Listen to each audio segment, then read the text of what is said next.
So today we're making a peach tart. I'm going to cheat and use the easy word. I forgive you. Okay. But we're going to work on the dough together. Yes. But the filling has a peach jam. Yes. Tell me about that.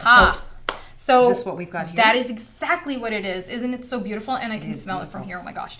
So we visited a peach farm, and you're going to see a little bit later all the amazing ways that you can harvest your own peaches, take a tour at a peach farm. But yes, absolutely. So pick the peaches, very simple. I used to watch my grandmother do this all the time. She would peel them, put them in a pot with some sugar, a little bit of lemon zest, and let it just cook down into a very natural jam. You can preserve it, you could do so many things with it, and later we'll show you the other desserts we've made with it.